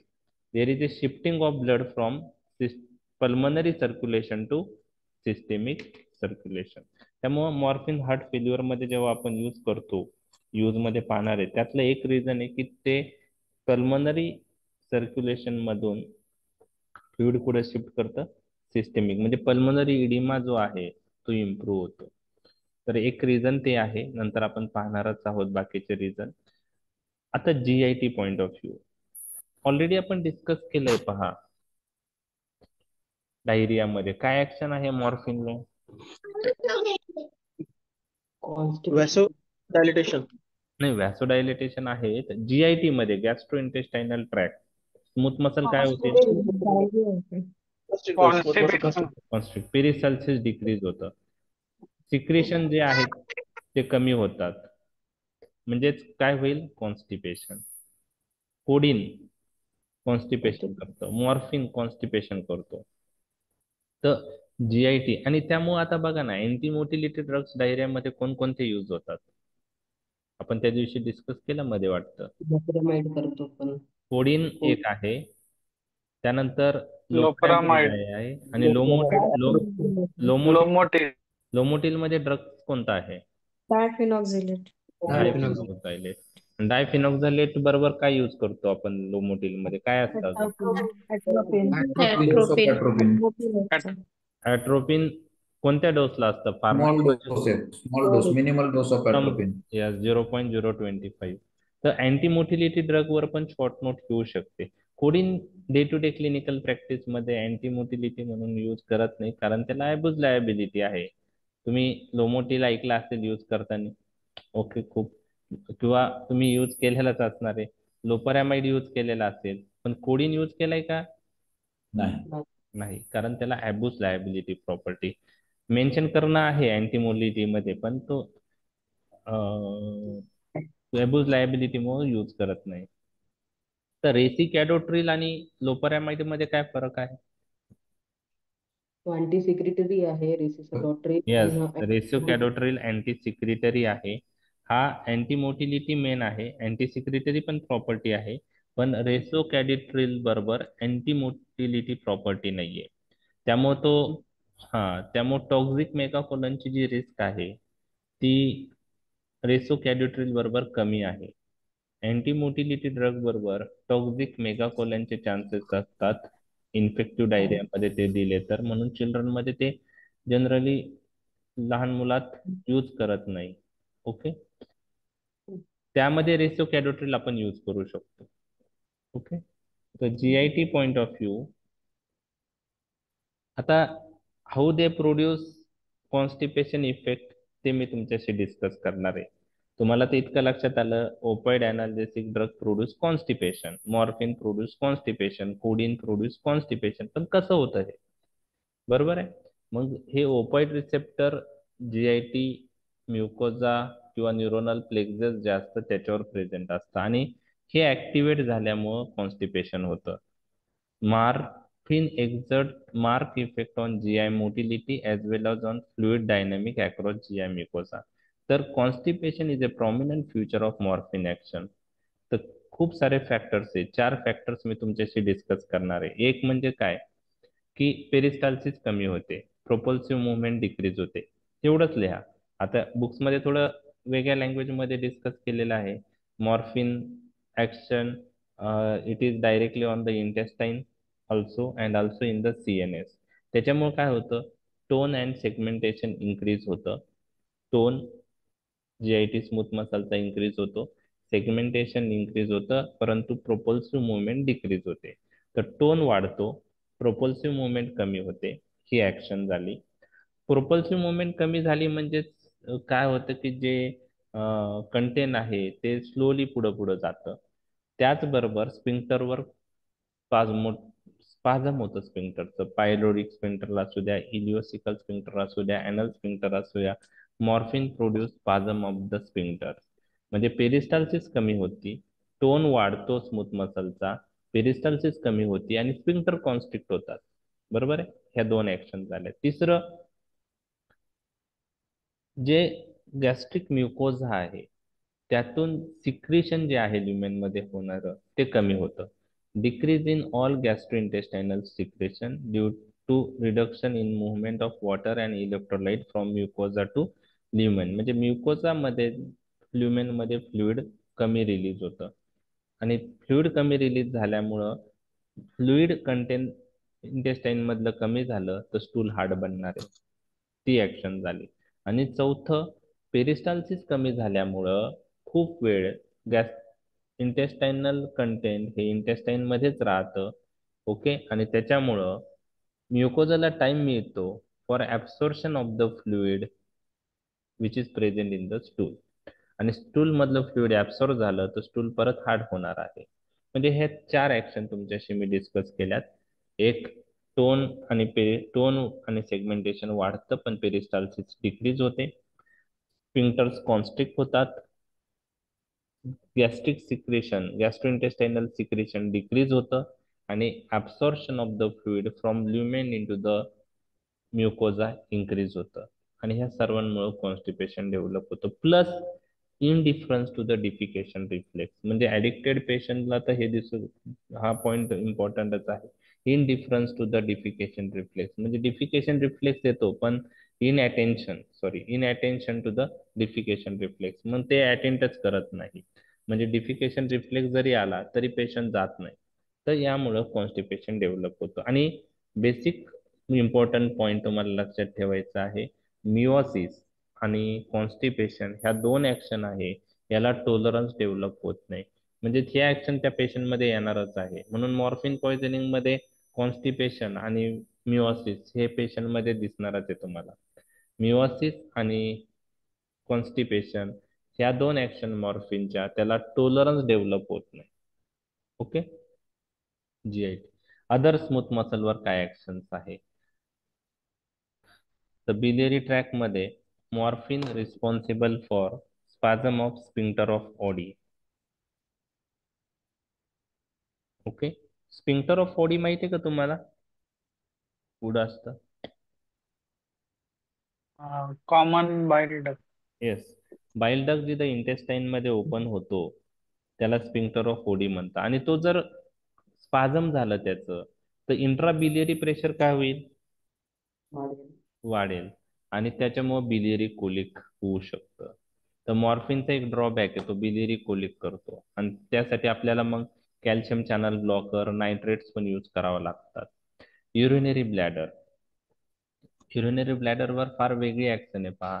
म्हणजे urinary ब्लॅडरवर तो काय करतो? Urinary ब्लॅडरवर तो काय करतो? Morphine like drug जे डेट्रुजल मसल आहे, ओके, जे डेस्ट्रुजल मसल आहेत, ओके, त्याचा टोन वाढवतात. म्हणजे ते कॉन्स्ट्रिक्ट होतात. ओके. डेट्रुजल मसल जे आहे इथले हे कॉन्स्ट्रिक्ट होणार आणि हे स्पिंक्टर जे आहे, स्पिंक्टर, त्याचाही टोन ते वाढवतात.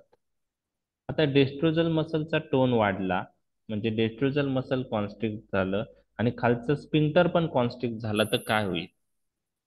तर डेट्रोजल मसल कॉन्ट्रॅक्ट झाल्यामुळं युरिनरी अर्जन्सी होईल. बरोबर आहे. जे पण युरिन आहे ते खाली शिफ्ट पुश होईल. परंतु टोन काय होतोय स्पिंक्टरचा? तो पण वाढतोय. म्हणजे युरिन खाली पाठवलं जाईल डेट्रोजल किंवा खाली पुश होईल आणि त्याचबरोबर स्पिंक्टर कॉन्स्ट्रिक्ट झाल्यामुळे हे युरिन त्या ट्रायगोन मधून इरिटेशन. जाईल का फास्ट? नाही. म्हणजेच डिफिकल्टी इन मिक्च्युरेशन होईल. बरोबर आहे. युरिनरी अर्जन्सी आणि डिफिकल्टी इन मिक्च्युरेशन. तर ते मॉर्फिन होऊ शकतं. कॉन्स्ट्रिक्शन ऑफ द युरेटर होतं म्हणजे स्मूथ मसल कॉन्स्ट्रिक्ट होत आहे आपण ते पाहिलं. Action on uterine muscle is insignificant, but morphine pethidine occasionally prolong labor. आता हे कसं होतं exact mechanism is not clear. Okay.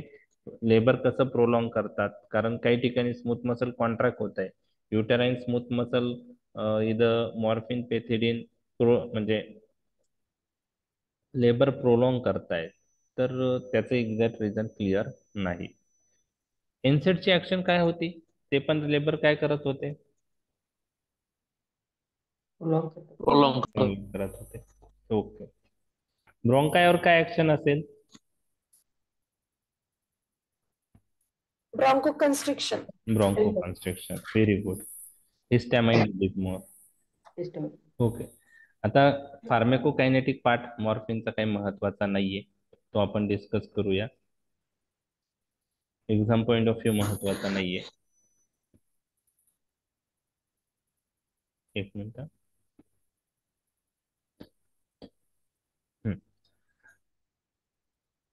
Absorption is unreliable because of high and variable first pass metabolism. मॉर्फिनचं ओरल बायबिलिटी जी आहे is nearly 1/4 of the parenterally administered dose. कारण high fast pass metabolism आहे. 30% bound to plasma protein. Distribution is wide. Crosses blood brain barrier slowly. Freely crosses placental barrier. Can affect foetus more than mother. म्हणजे जेव्हा आपण morphine use करतो कधी कधी लेबरमध्ये, तर मॉर्फिनमुळं foetal respiration affect होऊ शकतो. ओके. ॲपनिया होऊ शकतं. तर ते पण महत्वाचं पॉईंट तुम्हाला लक्षात ठेवायचं. Metabolism by glucuronide conjugation. Okay. It is converted into morphine 6 glucuronide that also contribute to analgesic action. तर हे morphine is an example of active drug, active metabolite. Morphine स्वतः ऍक्टिव्ह आहे, त्याचा मेटाबोलाइट मॉर्फिन 6 ग्लुकुरोनाइड पण active आहे. पण एक metabolite morphine 3 glucuronide हा न्यूरोटॉक्सिक आहे. टी हाफ 2 to 3 hours आहे. ओके. आणि पॅरेंटल ऍडमिनिस्ट्रेशन नंतर duration of action 4 to 6 hour आहे. Excretion mainly through kidney, some amount also excreted through bile, आणि elimination is almost complete in 24 hours. आता exam मध्ये pharmacokinetic point of view तुम्हाला long question मध्ये कोणी काही विचारणार नाही, त्यामुळे बेसिक गोष्टी लक्षात ठेवायच्या, जास्त डिटेल मध्ये जायचं नाही. आता ऍडव्हर्स इफेक्ट मॉर्फिनचे तुमच्या याच्यावरूनच लक्षात ठेवायचे आहे, फार्मेकोलॉजिकल ऍक्शन्स वरून. ओके, फार्मेकोलॉजिकल ऍक्शन्स वरून लक्षात ठेवायचे आहे. तर फार्मेकोलॉजिकल ऍक्शन्स वरून काय काय ऍडव्हर्स इफेक्ट लक्षात ठेवू शकता तुम्ही? Sedation, mental clouding, inability to concentrate, lack of initiative, lethargy. Okay, त्यानंतर CTZ स्टिम्युलेट झाल्यामुळं काय होईल? थेरापेटिक डोसला ओमिटिंग होऊ शकतो. Constipation, what is the effect on respiration? Respiratory depression. What is the effect on eye? Blurring of vision due to meiosis. What is the effect on urinary bladder? Urinary retention, especially elderly male ज्यांच्यात prostate पण वाढलेलं असतं. BP वर काय effect असेल? Fall होईल. Fall होईल. म्हणजे फार्मेकोलॉजिकल ऍक्शन तुम्हाला माहिती आहे तर तुम्ही ऍडव्हर्स इफेक्ट, साईड इफेक्ट लिहू शकतात. पहा, तेच इथं अप्लाय करायचंय. ओके, दुसरं आहे इडिओसिंक्रेनी अँड ॲलर्जिक रिॲक्शन. त्याच्यात urticaria, swelling of the leaf पण रेअर आहे. अनाफिलॅक्टॉइड रिॲक्शन पण रेअर आहे. आणि न्यूबॉर्न मध्ये काय होऊ शकतं? ड्युरिंग लेबर यूज केला तर ऍपनिया होऊ शकतं. बरोबर आहे. तर this may occur apnoea in newborn when we use morphine to the mother during labour. Blood brain barrier of the foetus is undevelop. Morphine gets higher concentration in fetal brain than mother, आणि त्याच्यामुळं respiratory centre suppress होतील. त्यामुळं ऍपनिया हा newborn मध्ये दिसून येतो जर morphine during labour use केला गेला तर. आता त्यासाठी ट्रीटमेंट काय आहे? तर त्यासाठी मॉर्फिन अँटागोनिस्ट नॅलोक्झोन आपण यूज करतो, आणि 10 मायक्रोग्रॅम पर kg आपण यूज करतो.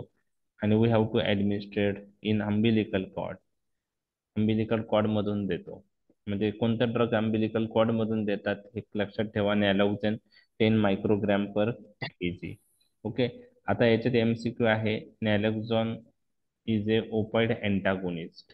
हे तुम्हाला लक्षात ठेवायचं आहे. त्या ऍपनिया ऑफ न्यूबॉर्न किंवा मॉर्फिन पॉइझनिंग साठी ड्रग कोणता यूज केला जातो? तर त्याचा आन्सर काय आहे? नॅलोक्झोन. आता आपण साईड इफेक्ट पाहिले, त्यानंतर इडिओसिंक्रेसी आणि ॲलर्जिक रिॲक्शन पाहिली, ऍपनिया इन न्यूबॉर्न पाहिलं, चौथा आहे acute morphine poisoning.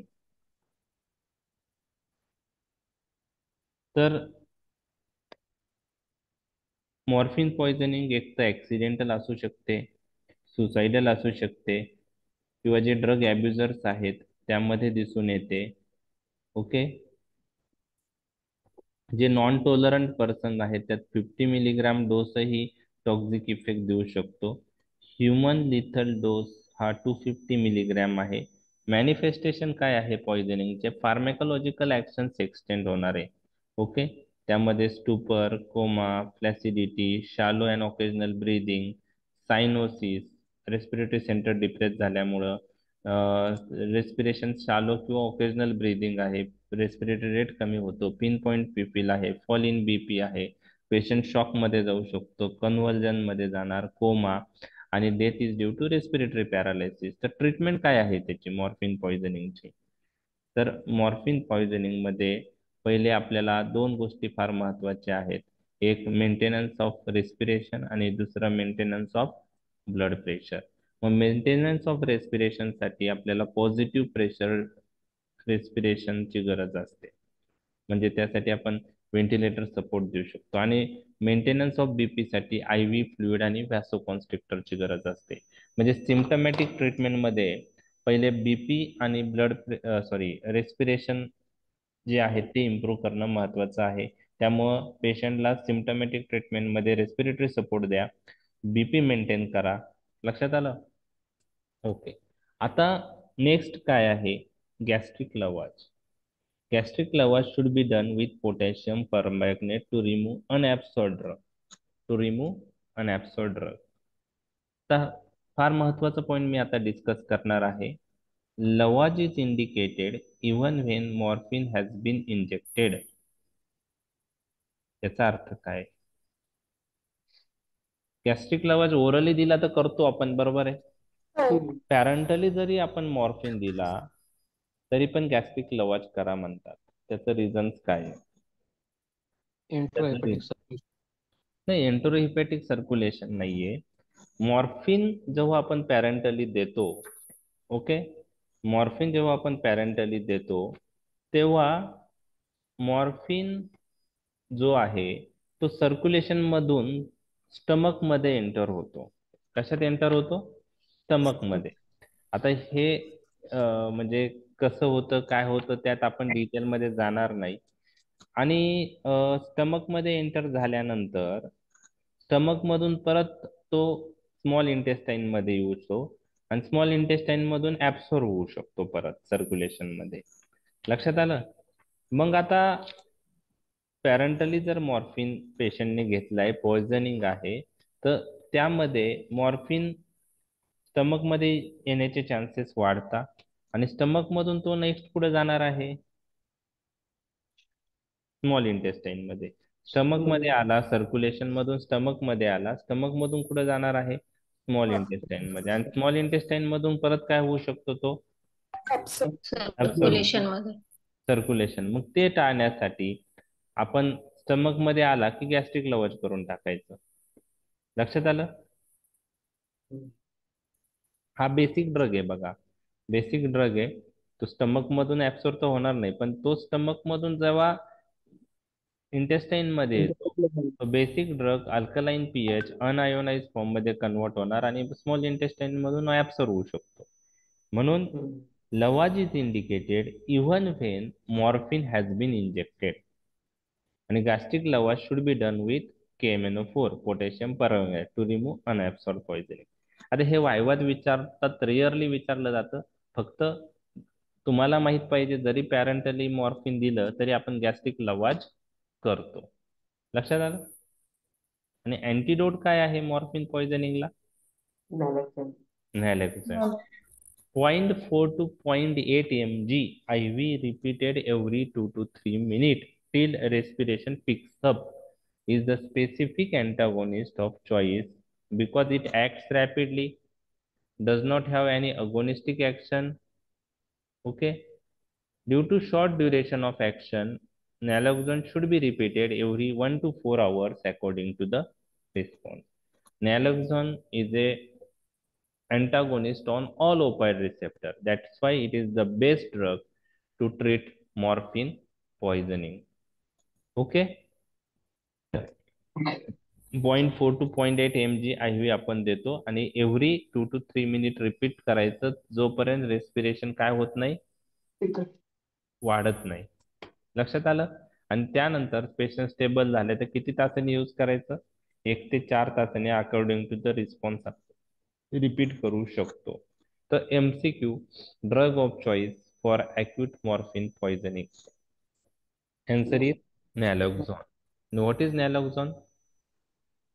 Opioid Antagonist. and Opioid antagonist. antagonist.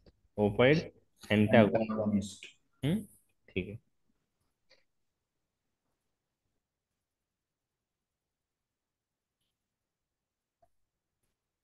आता नेक्स्ट आहे टॉलरन्स आणि डिपेंडन्स. टॉलरन्स म्हणजे काय तुम्हाला माहिती आहे? What is tolerance? पहिल्यापेक्षा जास्त डोस लागेल पहिलाच रिचेक येस येस. म्हणजे जो फार्माकोलॉजिकल ऍक्शन येते आहे ती ज्या डोसला येते आहे, काही दिवस यूज केल्यानंतर त्या डोसला ती ऍक्शन येणार नाही आणि सेम इफेक्ट येण्यासाठी तुम्हाला हायर डोस लागत असेल तर त्या ड्रगला टॉलरन्स डेव्हलप झाला असं आपण म्हणतो. Okay. So high degree of tolerance can be developed to morphine and related opioids if the drug is taken repeatedly. Okay.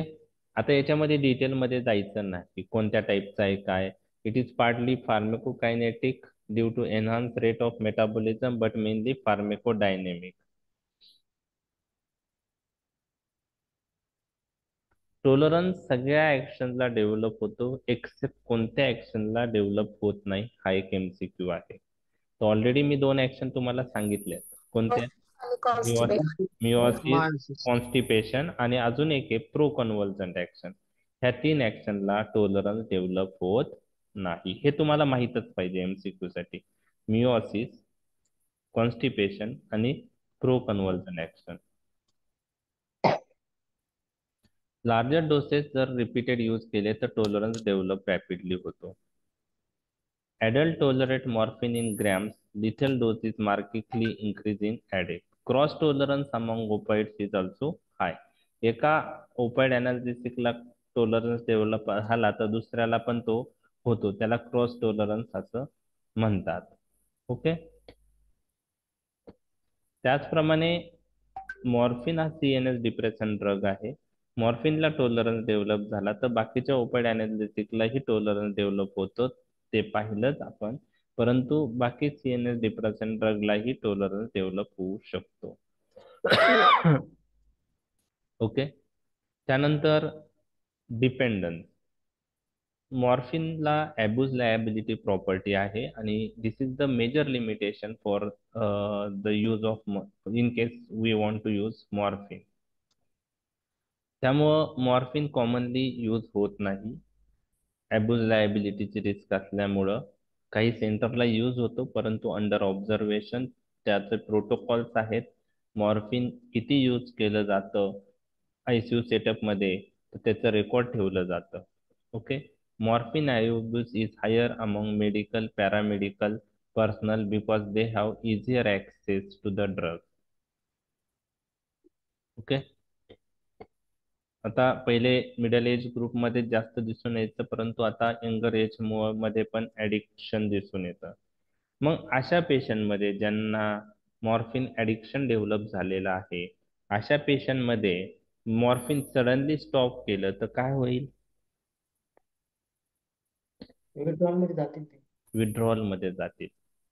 आणि त्या पेशंट मध्ये काय मॅनिफेस्टेशन दिसतात? म्हणजे एखादा पेशंटला मॉर्फिनचं ऍडिक्शन झालेलं आहे, जसं अल्कोहोलचं ऍडिक्शन झाल्यावर अल्कोहोल स्टॉप केल्यावर विड्रॉल इफेक्ट येतात, तसंच मॉर्फिनचं ऍडिक्शन झाल्यावर मॉर्फिन स्टॉप केलं तर विड्रॉल रिएक्शन येणार आहे.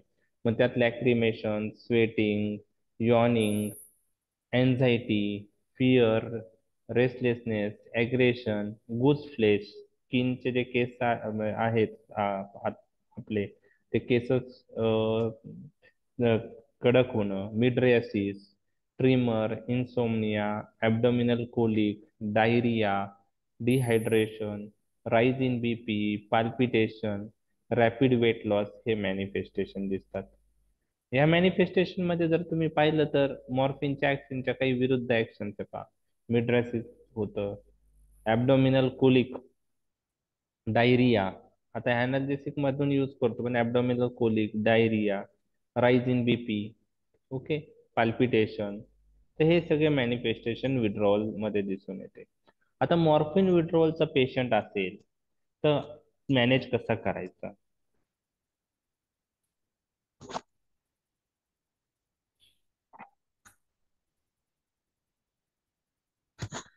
तर मॉर्फिन विड्रॉलच्या पेशंट मध्ये आपल्याला नॅलोक्सिन दिलं तर चालेल का? नाही. Methadone. नाही का? नाही. मेथडोन. येस, नॅलोक्सिन उलट ऍग्रिवेट करेल सिम्पटम, कारण तो अँटागोनिस्ट आहे. आपल्याला असा ड्रग द्यायचा आहे तो मॉर्फिन सारखाच ऍक्ट होतो. मॉर्फिनची जागा घेईल. येस, त्यासाठी आपण यूज करतो मिथॅडॉन. तर methadone is the drug we use in morphine addiction. Okay. तर मिथॅडॉन आपण ओरली स्टार्ट करतो. तो लॉंग ऍक्टिंग आहे मॉर्फिन पेक्षा, ओरली इफेक्टिव्ह आहे आणि हा ग्रॅज्युअली आपण विड्रॉ करू शकतो. ओके. मिथॅडॉन हा आपण मॉर्फिन यूज करू. ठीक आहे. अजून घ्यायचंय का संध्याकाळी करायचं राहिलेलं पाठ? काही पाठ बाकी आपण संध्याकाळी डिस्कस करूया. 1.5 तास झालाय ना.